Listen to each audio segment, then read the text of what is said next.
उत्तर भारत के एक छोटे से गांव रामपुर में दो सगे भाई रहते थे, राम नारायण और श्याम नारायण। दोनों बचपन से ही अनाथ हो गए थे। माँ बाप की मौत एक हादसे में हो गई थी। तभी से उन्होंने एक दूसरे का सहारा बनकर जीवन की कठिन राहों को पार किया था। राम नारायण बड़ा था, गंभीर और जिम्मेदार।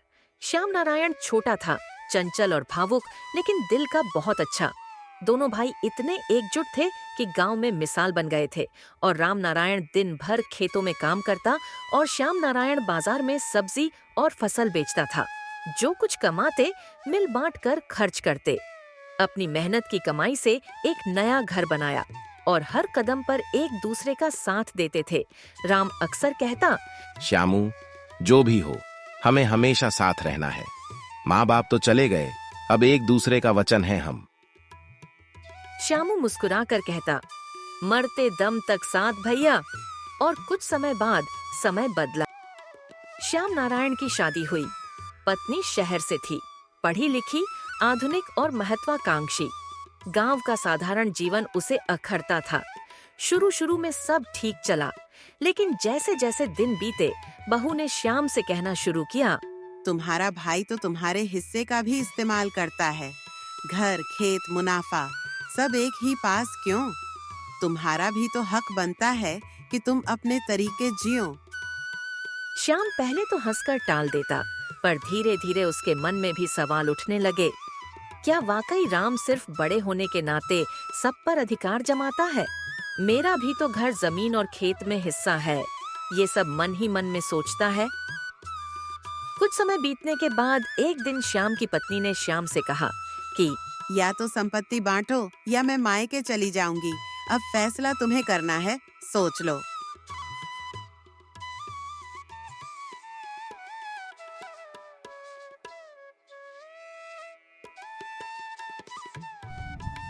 भैया, अब हमें अलग हो जाना चाहिए। खेत, घर सब बांट ले। राम नारायण स्तब्ध रह गया, दिल जैसे टूटा हो, पर उसने कुछ नहीं कहा। सिर झुकाया और कहा, अगर यही तुम्हारी खुशी है तो ठीक है, मैं बांट दूंगा। अगले दिन पूरे गांव के सामने बंटवारा हुआ। खेत के 2 हिस्से, घर के 2 कमरे, भैंसे, हल, बैल सब बांट दिए गए। राम नारायण के आंसू उसकी आंखों में ही रह गए, पर दिल भीतर से ही रो रहा था।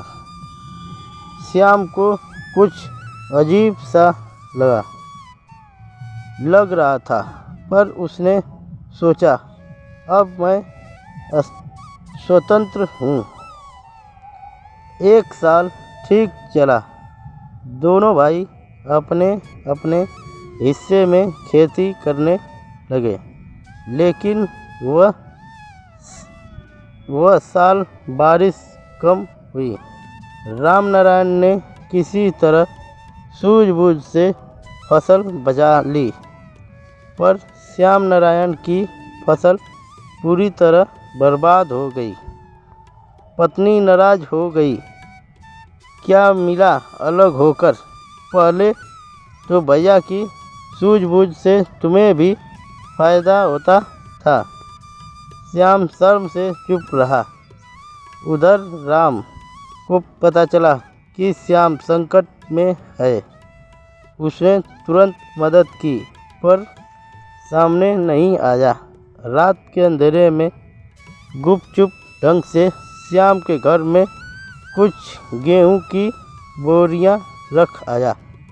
यह सिलसिला हफ्तों तक चला।